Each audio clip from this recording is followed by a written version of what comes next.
நாகேந்திரனை வந்து நேரடியாக எதிர்க்க முடியாம பிளான் பண்ணி அவருடைய தம்பி பிர்லா போஸை முடிச்சாங்க. அவரை பத்தி வந்து ஒரு நல்ல குணங்கள் சொல்லிட்டு ஏதாவது இருக்கா? நல்ல குணங்கள்லாம் ரவுடிசம் உள்ள போயிட்டபடி நல்ல குணங்கள்லாம் இருக்குது. அதை பத்தி நம்ம ஒன்றாவது அவர் ஹீரோ சம்மாரி நம்ம சித்திரிக்க வேண்டிய வேலை கிடையாது. ரவுடி தான். அது நல்ல குணம். பிளான் போடுறதுல வந்து நம்ம அதை அவரால் ரிலீஸ் பண்ண முடியாத அளவுக்கு இருந்தது. காரணம் என்னன்னா அடுத்தடுத்து நடந்த கொலைகள், நிறைய கொலைகள். விவசாயப்படி அது மட்டும் இல்லை, சென்னை தாண்டி செங்கல்பட்டு, காஞ்சிபுரம் இங்க நடந்த கொலைகள்லாம் வந்துட்டு சிறைக்குள்ள திட்டமிடப்பட்டு நாகேந்திரனால வந்து அசைன்மெண்ட் கொடுக்கப்பட்டு முடிந்த கொலைகள். அப்போ முடிஞ்சு போச்சு. ஆமா, ஒரு தம்பி எந்த வயசுல உள்ள இருக்கான். அவன் வந்தாலும் அவனும் என்ன மாதிரி தான் வந்து இங்கே இருக்க மாட்டான். விவசாயப்படி எம்கே மேரில் இருக்க மாட்டான், சென்னையில இருக்க மாட்டான், இருக்க மாட்டான் அப்படின்ற மாதிரி சொல்லிட்டாப்புல. வரக்கூடாது அப்படின்னு நினைச்சு படிக்க வச்சிடலாம். ஆனா காலப்போக்கில் வந்து அவன் பிள்ளையே வந்து குற்றப்பின்னணியில் வந்துட்டாங்கல்ல. ஆம்சாங் கேஸ்ல ஒருத்தர் வந்துட்டாரு, இன்னொருத்தர் கஞ்சா வழக்குல வந்துட்டாரு. அது கோர்ட்டு வழக்குகளுக்கான காசுக்கு மற்ற விஷயங்களுக்கு நாகேந்திரனை தேடி வருவான் நம்பிக்கை. அது ரவுடிகள் திருந்துவான்ன்றதான் போலீஸும் பொதுமக்களும் நினைக்கிறது. அது செயல்பாட்டு வரணும்ல. அடுத்தடுத்து நடக்கக்கூடிய எல்லா விஷயங்கள்லயும் வந்து நாகேந்திரன் தலையீடு, ஜெயில இருந்து ஆப்ரேட் பண்றாரு அப்படின்ற விஷயம் வந்து ரொம்ப பரவலா. அதுக்கேற்ற மாதிரி நாகேந்திரன் பேரை சொல்லிட்டு சுத்தக்கூடிய ஆட்கள் நிறைய ஆட்கள் இருந்தாங்க.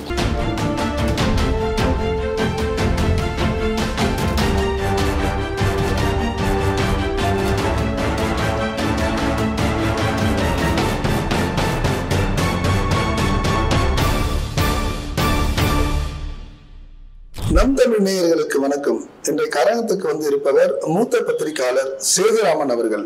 சேதுராமனோட என்ன நம்ம விஷயம் இன்னைக்கு விவாதிக்க போறோம்னா, சேதுராமன் வந்து வட சென்னையில வந்து பல்வேறு ஆண்டுகளாக கிரைம் பீட்டு பார்க்கக்கூடியவர். பல ரவுடிகளை பத்தி வெளி உலகத்துக்கு கொண்டு வந்தவர். நிறைய சேனல்ல வந்து ஒவ்வொரு குற்றவாளிகளுடைய அந்த பின்னணி என்ன, அவங்க ஏன் வந்து குற்றவாளியாக மாறினாங்க அப்படின்னு சொல்லிட்டு நிறைய விஷயங்கள் வந்து நம்மளோட ஷேர் பண்ணியிருப்பாரு.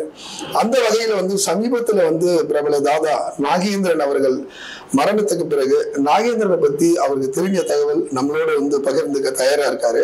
வணக்கம் சேதுராமன். வணக்கம். வணக்கம். நல்லா இருக்கேன் சேதுராமன். சொல்லுங்க, உங்களுக்கு தெரிஞ்ச இந்த நாகேந்திரனுடைய பின்னணி என்ன?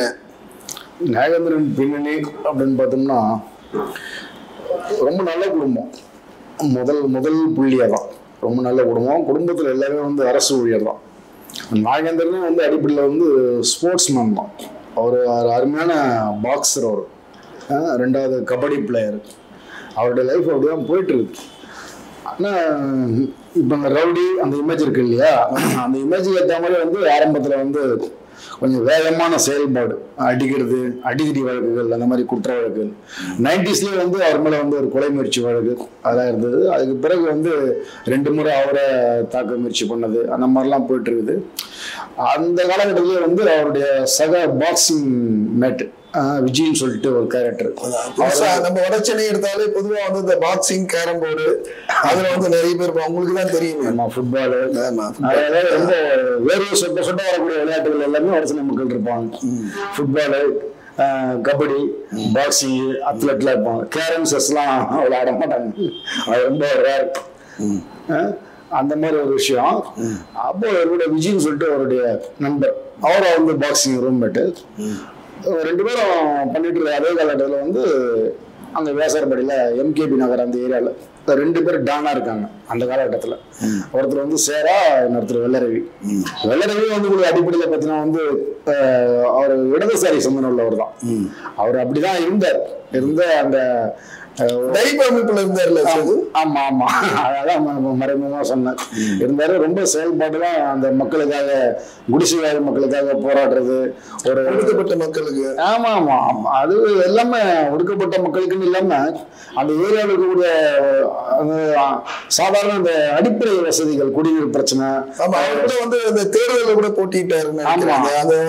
அந்த ஊரு பிபி காலின மக்களுக்கு வந்து சாலை வசதிகள்லாம் ஏற்படுத்தி கொடுத்தாருன்னு சொல்லிட்டு பேசியிருந்தாங்க. ஆமா ஆமா, அதாவது லைட் எரியல, கால்வாய் அடைப்பு, ஒரு கவுன்சிலர் செய்யக்கூடிய வேலையெல்லாம் வந்து ரவி செஞ்சாப்ல. வந்து ரவி கிடையாது, வெள்ள ரவி கிடையாது, வெறும் ரவி தான். ரவி செஞ்சினாப்புல. எப்பவுமே போலீஸ்ல அடிக்கடி சொல்றது தான், அந்த யாரு நம்ம வந்து குற்ற பின்னணி இல்லாம இருந்தாலும் நம்ம ரவியாவே இருந்துடலாம். குற்ற பின்னணி இருக்குது, ஒரே ஒரு 4 ரவி இருக்காங்கன்னா அவங்களுடைய உருவம், அந்த அடையாளத்தை தான் அவங்க சேர்த்துப்பாங்க. அப்படிதான் ஒரு வெள்ளையா இருந்த ரவின்றனால வெள்ளை ரவின்னு ஆயிட்டாரு. என்ன இன்னும் 4-5 பேர் வெள்ளையா இருந்தாங்கன்னா இவருக்கு வந்து வெளுப்பு ரவின்னு பேர் வச்சிருப்பாங்க. ஏன்னா வெள்ளை ரவிக்கு முடி ரொம்ப குறைவு அப்படி இருந்திருக்கும். அப்படியா இருந்தாரு. அப்புறம் குறிப்பிட்ட காலத்துக்கு பிறகு இந்த மக்களுக்கான போராட்டம் வந்து வேற பாதையை நோக்கி போயிடுச்சு. அப்ப கட்சியில இருந்து அவர் எடுத்துட்டாங்க. தேர்தலோட நின்னாப்புல இன்னும் சுயேட்சா நின்னாரு நினைக்கிறேன். இன்னும் நல்ல ஓட்டு தான் வாங்கினாப்புல. இருந்தாலும் ஒரு அரசியல் சார்ந்து அவரால் செயல்பட முடியாம போச்சு. அந்த கட்சியை வந்து வேண்டாம், நீ வந்து வன்முறையில போயிட்டு இருக்க, வேலையை பார்த்து வேண்டாம். அப்புறம் தனியா ஒதுக்கிட்டாப்புல. எதுக்கு இப்போ வெள்ளரவி நம்ம சொல்றோம்னா, அந்த வெள்ளரவி வந்து இவருக்கு நாகேந்திரனுக்கு கொஞ்சம் சப்போர்ட் பண்ணாரு அந்த காலகட்டத்தில். நாகேந்திரனுக்கு சில பிரச்சனை ஏற்படுது. அதாவது ஏற்கனவே வேகமான ஆளு, சின்ன சின்ன விஷயம்லாம் போயிட்டு அடிக்கடி அது இதுன்னு சொல்லிட்டு அங்கே வேசர்பாடி எம்கே ஸ்டேஷன்லாம் கேஸ் எழுது. நாகேந்திரனுடைய முதல் குற்றம் அப்படின்னு சொல்லிட்டு எதை அவர் செஞ்சாரு, முதல் கொலைன்னு கூட சொல்லலாம். எதனால அந்த சூழ்நிலை கொலை செய்யற அளவுக்கு வந்து ஒரு பாக்ஸரு அவரும் வந்து அவங்க குடும்பத்தை, நீங்க கொஞ்ச நேரத்துக்கு முன்னாடி எங்கிட்ட பகிர்ந்த போது அவங்க குடும்பத்துல இருக்காங்க அத்தனை பேர் வந்து அரசு ஊழியர்கள் சார்ந்தவர். அவரு இது போல ஒரு பின்னணிக்கு தள்ளப்பட்டதுக்கு காரணம் என்ன செய்து? பின்னணிக்கு தள்ளப்படுறதுன்னு இல்லை, அவர் முதல்ல சொன்னதுதான். அவர் வந்து அடிப்படையில் வேகமான ஆளு. சும்மா இப்போ யாருன்னா வந்து முறைச்சாங்கன்னா டக்குன்னு கையை தூக்கிறது அந்த மாதிரி ஒரு கேரக்டர். அது இயல்பாகவே அந்த மாதிரி இருக்கும்போது கையை தூக்குறவங்க நாளைக்கு கத்தியை தூக்கணும்னா என்ன ஆயிடும், வன்முறை தானே அது. அப்படிதான் போயிடுச்சு. ஆரம்பத்துல வந்து சின்ன சின்ன அடித்தடி வழக்குலாம் காவல் நிலையத்துல ரெக்கார்ட் ஆகுது கேஸு. அதுக்கப்புறம் கொலை முயற்சி வழக்குகள், அது 4-5 வழக்குகள் வருது. அதுக்கப்புறம் ஒரு கொலை வழக்கு, அதுல வந்து அவரை சேர்க்கிறாங்க. அதை வந்து நேரடியாக பண்ணதான்னு சொல்லிட்டு அந்த ரெக்கார்டும் இல்லை, அந்த கொலை வழக்குல அவரை சேர்க்கிறாங்க. அப்போதான் வந்து நாகேந்திரன் யாருன்ற அளவுக்கு தெரிகிற காலகட்டம். அப்போ வந்து கொஞ்சம் பணபலத்துக்கும் ஆள் சப்போர்ட்டுக்கும் அவருக்கு கூட துணையா நிற்கிறவர் வந்து வெள்ளரவி. ஏன்னா வெள்ளரவி வந்துட்டு அவங்க குடும்பத்தில் இருக்கிற எல்லாருமே வந்து நாகேந்திரன் ரொம்ப நல்லா பழகுவாங்க. ஒரே ஏரியா, சத்தியமூர்த்தி நகரம் வந்து. ஆமா, அதுல ரொம்ப அவங்களுக்குள்ள ஒரு நல்ல ஒரு நட்பு இருந்தது, நல்ல புரிதல் இருந்தது. அதுல அப்படியே இருந்தது. இந்த காலகட்டத்தில் தான் வெள்ளரவிக்கு வந்து ஒரு நேர எதிராக இருந்த சேரா குரூப். சேரா குரூப்ல வந்து ஆசத்தம்பி இவங்கெல்லாம் இருக்காங்க. சுப்பையா இருக்காரு. சுப்பையெல்லாம் சித்தப்பா. அவரை கொலை பண்ண கேஸ்ல தான் வெள்ளரவி வந்து பெரிய லெவலில் வந்ததுன்னு வச்சுக்கோங்க. பெஞ்சமின் அதெல்லாம் பெரிய வரலாறு இருந்தது. அப்போ அந்த காலகட்டத்தில் வந்து 2-3 கொலை முயற்சி, கொலை வழக்குகள், அடித்தடி வழக்குகள்லாம் போயிட்டு வந்துட்டு இருக்கிற காலகட்டத்திலே இது 90s ஆரம்பிச்சு ஒரு 96 வரைக்கும் ஓடுது. 91-96 வந்து அதிமுக ஆட்சி முடிஞ்சு திமுக ஆட்சி வந்த நேரம். அப்போ வந்து ஸ்டான்லி சண்முகம்னு ஒரு கேரக்டர் நம்ம அதிமுகவுடைய வட்டச்செயலாளராக இருந்தாரு. இன்னைக்கு வந்து அந்த விருதி சைட்ல வந்து அவருடைய அந்த வால்ல பெரிய போட்டோ இருக்கும், அவர் உட்கார்ந்துட்டு இருக்காப்புல. ஆமா ஆமா, அவரு ஸ்டான்லி சண்முகம் பேர் அவருக்கு. ஸ்டான்லி மருத்துவமனையில ரொம்ப நாளா சமூக சேவை அது இதுன்னு எதை பண்ணிட்டு இருந்தா சொல்லுவாங்க. அதான் ஸ்டான்லி சண்முகன் பேரு. சில பேர் வந்து இல்ல ஸ்டான்லி நகர் பக்கத்துல இருந்தாருன்னு, அது உங்களுக்கு தேவையில்ல, பேர் காரணம் தேவையில்ல, சொல்ற ஸ்டான்லி சண்முகன் ஒரு பேரு, வட்டச்செல்லர். அவரு வந்து நாகேந்திர வீட்டுக்கு ரொம்ப பக்கத்துலதான். நாகேந்திர வீட்டுல நடந்த ஒரு திருமண நிகழ்வு, குடும்பத்துல நல்ல நிகழ்ச்சி. அதுக்கு வந்து இந்த நண்பர்கள் வந்து சும்மா ஜாலியா ஒரு சண்டே போல தண்ணி அடிச்சு அங்க குத்தாட்டெல்லாம் போட்டிருக்காங்க. இவர் வந்து இப்ப இருக்க மாதிரி அரசு டாஸ்மாக் இல்ல, அப்ப வந்து தனியா இருந்தது. அப்போ அவரும் ஒரு ஒயின் ஷாப் போனார். அந்த ஒயின் ஷாப் பக்கத்துலதான் இவங்க வீடு எல்லாமே ஒன்னாதான் இருக்குது. அப்போ வந்து ஸ்டான்லி சண்முகம் வந்து நாகேந்திரனை கூப்பிட்டு, நாகதான் ஒரு பேரு. நாகேந்திரன்றது வந்து இந்த தாதா லிஸ்ட்ல வந்த பிறகுதான் நாகன் தான். என்ன உங்க ஆளு இந்த மாதிரி பண்றானுங்க, கொஞ்சம் ஒழுங்கா இருந்தது சொல்லு அப்படின்னு சொல்லிட்டு போயிடுறாரு. போட்டதுல நான் முடிஞ்சது போயிடுவாங்கண்ணா, கோச்சிக்காதீங்கண்ணா அப்படின்னு சொன்னேன். ஏடா சொல்லிட்டே இருக்க, நீ பாட்டு பேசிட்டு இருக்கிறேன்னு சொல்லிட்டு ஒரு வார்த்தை வாடா போட நாகேந்திரன் அடிச்சிடறாரு. அடிச்சுதான் இவர் வட்டச்செயலர்ன்ற பவர். 2வது ஆளுங்கட்சி கிடையாது, திமுக ஆட்சி வச்சு மதுசூதனுக்கு ரொம்ப நெருக்கமானவர். ஆமா, நம்ம இவ்வளவு தூரம் லிட்டர் வச்சுட்டு இருக்கோம், இவன் வந்து லோக்கல்ல இருந்துட்டு மாதிரி பண்றான்னு சொல்லி அவர் எங்கெங்கயோ சொல்ல போய் நாகேந்திரன் கூப்பிட்டு போயிட்டு போலீஸ்ல ஏற்கனவே கொலை முயற்சி வழக்கு அதுன்னு இருக்கிறதுனால நல்லா போலீஸ் முடிஞ்ச வரைக்கும் பிரிச்சு மெஞ்சு விட்டுறாங்க. அதுல உள்ள போயிட்டு வந்ததுமே கடுப்புல ஸ்டான்லி சண்முகத்தை முடிச்சிடுறாரு. 97ல நடக்குது.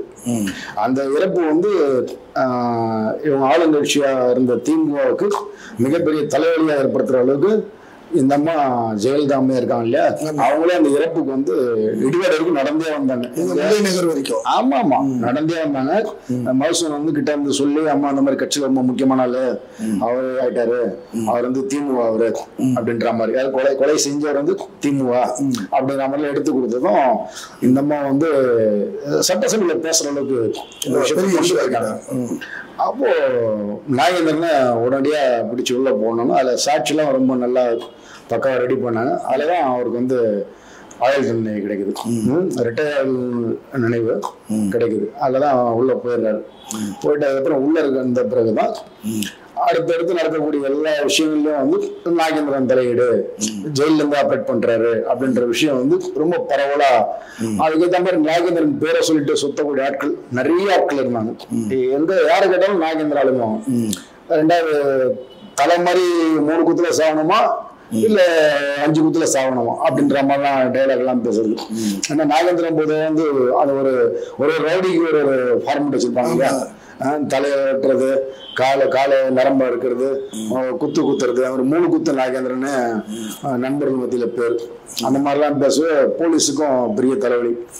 ஜெயில இருந்தாலும் வந்து வேலை நடந்துட்டு இருக்குது அப்படின்ட்டுதான் வந்து அந்த தண்டனை காலம் குறையறதுக்கான வாய்ப்பு எல்லாமே முழுமையா ரொம்ப காலமா இருந்துட்டாரு. ஆமா, அவர் வந்து உடல் கோளாறு, கிட்னி ஃபெயிலியர் சொல்லிட்டு ஒரு தனியார் மருத்துவமனையில் அனுமதிக்கப்பட்டு போலீஸ் பாதுகாப்போட ட்ரீட்மெண்ட் பல வருஷம் போயிட்டு இருந்தது. இந்த சூழ்நிலை உங்களுக்கு தெரியும், அவர் இறந்தது அரசு ஸ்டான்லி பொது மருத்துவமனையில சிகிச்சை படம் இல்லாம இந்த மாசம் இறந்துச்சுங்களா. அது மகன் வந்து ஆம்சாங் அவர்களை வந்து நாகேந்திரன் ஐயா இருந்தாரு. அவர் மகன் அசுத்தாமன், அவர் வந்து காங்கிரஸ்ல இருக்காரு. இப்போ அவர் என்ன பண்றாரு இப்போ? ஏன்னா இப்போ மறுபடியும் வந்து அவங்க அப்பாவுடைய மறைவுக்கு பிறகு வந்து போனாரு. அவரை பத்தி கூட கேஸ்னால அவரு பிரச்சனை இருந்துதான் ஆகணும். வழக்கு சிபிஐ போயிடுச்சு. அதை பத்தி பெருசா நம்ம பேச வேண்டியது இல்லை. அந்த வழக்குல வந்து A1 ஒரு 8 1ன்ற மாதிரிலாம் போயிடுச்சு. ஆனா ஒரு நாகேந்திரன் அந்த மாதிரி இருக்காரு. இப்போ அவர் பையன் அஜித் வந்து அவங்க அப்பாவுடைய சடலத்துக்கு முன்னாடியே திருமணம் பண்ணிக்கிட்டாரு. அவர் ஒரு கஞ்சா வழக்குல அவரும் குண்டாஸ்ல உள்ளதா இருக்காருன்னு சொன்னா அவரும் பரவல்ல வந்துட்டு போயிட்டாரு.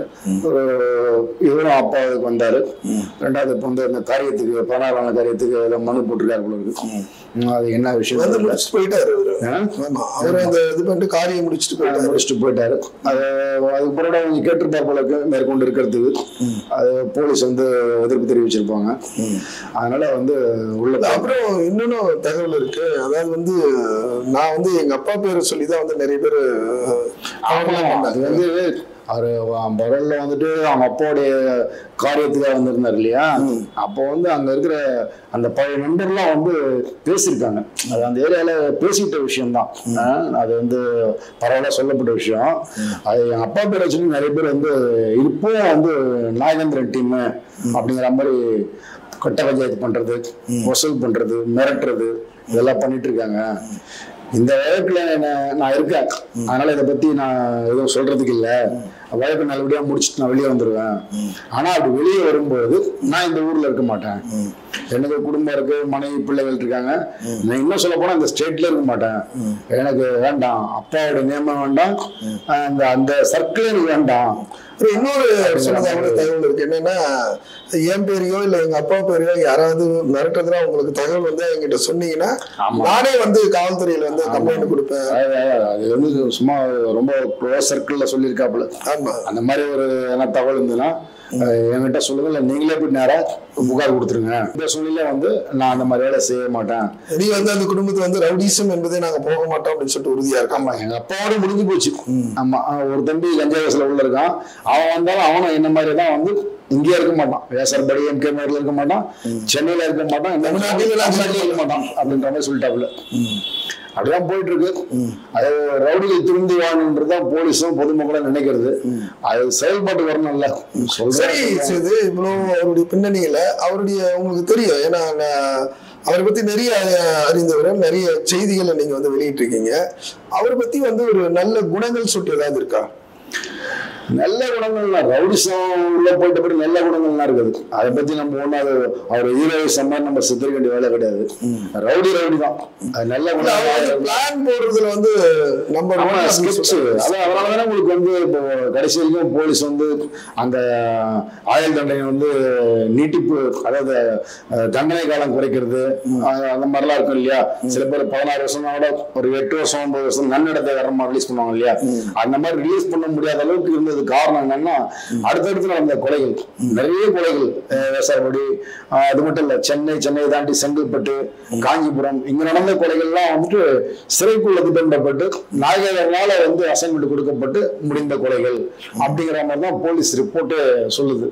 அப்படி இருக்கும்போது வந்து நாகேந்திரன் தான் பண்ணாரு அப்படிங்கிற விஷயத்த ரொம்ப தொடர்ந்து வந்து போலீஸ் ஸ்ட்ராங்கா அதை சொல்லிட்டே இருந்தாங்க.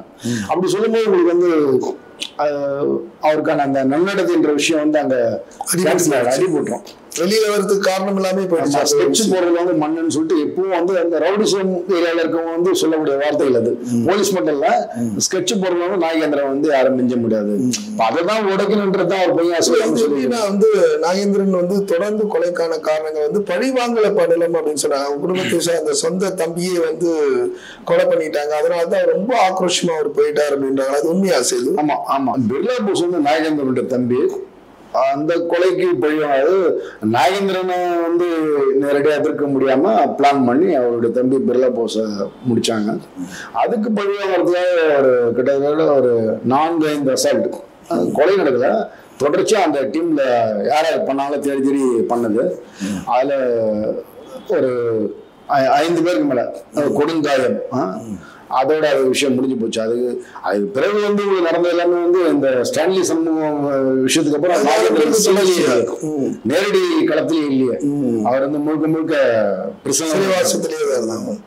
அவருடைய 16வது நாள் நினைவு நாள் சொல்லுவாங்கல்ல, அப்ப அந்த கொண்டாட்டத்துல வந்து ஒரு இதுவுமே இல்லை. அதாவது என்னன்னா, அந்த வீடே அப்பேற்பட்ட ஒரு சம்பவம் நடந்ததா, அது போல ஒரு தாதா வீட்டுல எந்த ஒரு அறிகுறியும் இல்லாம தானே முடிஞ்சது. அதுக்கு என்ன காரணமா இருக்கும் செய்து? இல்ல, அதாவது நாகேந்திரனுடைய அந்த இறப்புக்கு அப்புறம் 16 காரியத்துக்கு எல்லாம் வரதுக்கு வந்து 2 பிள்ளைங்களும் வந்து மனு போடுறாங்க. வேறே வந்து அசோத்தாமன் வெளிதான் இருக்காரு. அந்த 16 நாள் வரைக்கும் வெளிதான் இருந்தாரு. அவன் அஜித் அந்த பையன், 2வது பையன் நம்மளுக்கு திருமணத்துக்கு அப்பாவோட சடங்கு முன்னாடி தான் திருமணம் பண்ணுது. அவருக்கு வந்து கோர்ட்ல போலீஸ் அப்ஜெக்ஷன் தான் பண்ணாங்க. கோர்ட்ல வந்துட்டு இல்லை ஒரு நாள் கொடுத்துருங்க வந்துட்டு போயிட்டோம். போலீஸ்ல வந்து ஏன்னா போலீஸ் என்ன நினைக்கிறேன், இது வர்றதுனால இவங்களுக்கு எதனா ஆயிட்டு அது ஒரு பிரச்சனை ஆயிடல. போலீஸ் இன்னும் அப்படிதான் பார்ப்பாங்க. முடிஞ்சுட்டா ஒரு விஷயம் முடிஞ்சிடணும், மறுபடியும் கிளறக்கூடாதுல்ல, அப்படிதான் பார்ப்பாங்க. அதே ஒரு 14 காரியத்துக்கு வந்து ரொம்ப போலீஸ் டைட்டா வந்து அப்ஜெக்ஷன் பண்ண காரணோட அந்த காரணம் வச்சு ஊர்ல இருக்கிற தாதாவெல்லாம் வந்து இப்போ அவருடைய டெத்து இறுதி ஊர்ல நடந்தது இல்லையா, அதுலயே ஒரு தாதாவை போலீஸ் பிடிச்சாங்க. ரொம்ப நாளா தேடப்பட்ட ஒரு குற்றவாளி பிடிச்சாங்க. அந்த மாதிரி இந்த காரியன்ற பேர்ல ஊர்ல இருக்கிற எல்லா தாதாவும் வந்து ஒண்ணு கூட்டிட்டு மறுபடியும் ஆனா ஒரு பஞ்சாயத்தை பண்ணிட்டு போய்விடாது அப்படின்னு ரொம்ப பண்ணாங்க. அதனால வந்து உங்ககிட்ட கூப்பிட்டு சொல்லிட்டாங்க அவங்க ஃபேமிலியே. ஆர்ப்பாட்டெல்லாம் வந்து எதுவுமே இல்லை, ஒரு சவுண்ட் சர்வீஸ் இல்ல, ஒரு கட் அவுட் இல்ல, சின்ன ஒரு போட்டோ தான் வச்சிருக்காங்க. போலீஸ் நீங்க பார்த்து பண்ணுங்கன்ற ஒரு வார்த்தை தான் சொல்லியிருப்பாங்க போல இருக்கு. இவங்களே வந்துட்டு வேண்டாம், போலீஸுக்கு வந்து தேவையில்லாம மறுபடியும் பகச்சிக்க வேண்டாம், முடிஞ்சு போயிடுச்சு, இதே மாதிரி இருக்கிறவங்களாவே இருக்கட்டும் நிம்மதியா அப்படின்னு சொல்லிட்டு இவங்களும் வந்து ஒரு இந்த மாதிரி எதுவுமே இல்லாம சாதாரண ஒரு குடும்பத்துல வந்து எப்படி ஒரு காரியம் நடப்புன்னு பண்ணுவாங்களே, ரொம்ப எளிமையா, அதோட எளிமையா வீட்லயே அந்த சாதாரணமா சின்ன ஒரு பாம்பு தகவலை வச்சுட்டு தட்டுற சவுண்ட் கூட இல்லை. வீட்லயே படத்துக்கு கற்பூரம் கட்டிட்டு எல்லாம் கும்பிட்டுட்டு அப்படியே சொந்தக்கார வரைக்கும் 4 பேர் சாப்பாடை போட்டு முடிச்சு அப்படியே அவங்க கிளம்பி போயிட்டாங்க. இன்னும் சொல்ல போனா ஒரு அந்த ஏரியா மக்கள் விட அதிகபட்சமா ஒரு 50 பேர் இருக்க மாட்டாங்க. அந்த வீட்டுக்குள்ளேயே எல்லாம் முடிஞ்சு போயிடுச்சு. எங்கேயும் ஒரு கட் அவுட்லாம் கிடையாது. வீட்டு வாசலாம் மட்டும் சின்னதாக படம் வச்சு மாலை போட்டிருந்தாங்க, அவ்வளவுதான். அது ரொம்ப எளிமையா முடிச்சிட்டாங்க. ஏன்னா தொடர்ந்து எதுக்கு போலீஸோட மோதிக்கிட்டு, ஏன்னா வந்து பல வழக்குகள் தொடர்பான ஒரு குற்ற பின்னணி உள்ள ஒரு ஆள் தான் போலீஸ் ரெக்கார்டு பிரகாரம். ஓகேவா, ஆம்ஸ்டாங் கேஸ்ல ஏவன் தான். அப்படி இருக்கும்போது அவர் இறந்து போயிட்டாரு. இறந்து போயிட்ட பிறகு அந்த அந்த சடங்குகளுக்கான ஒரு காரணத்தை வச்சு மறுபடியும் ஒரு வன்முறை மாதிரி ஒரு விஷயத்த வந்து கையெழுத்தக்கூடாது. அதுக்கு வந்து அடுத்து நம்ம தானே போலீஸ் தானே பெரிய தலைவலி. பப்ளிக்னா சொல்லுவாங்க போலீஸ் மாதிரியா இல்லை இவ்வளவு நடந்துச்சு செத்த பேரும் மாதிரி அந்த மாதிரி அப்படிதான் போலீஸ் மேல தான் குற்றம் சொல்லுவாங்க. அதனால போலீஸ்ல ரொம்ப கெடுபடியா இருந்து அதை பண்ணி விட்டாங்க. இப்போ பிள்ளைங்க 2 பேரும் உள்ளதா இருக்காங்க.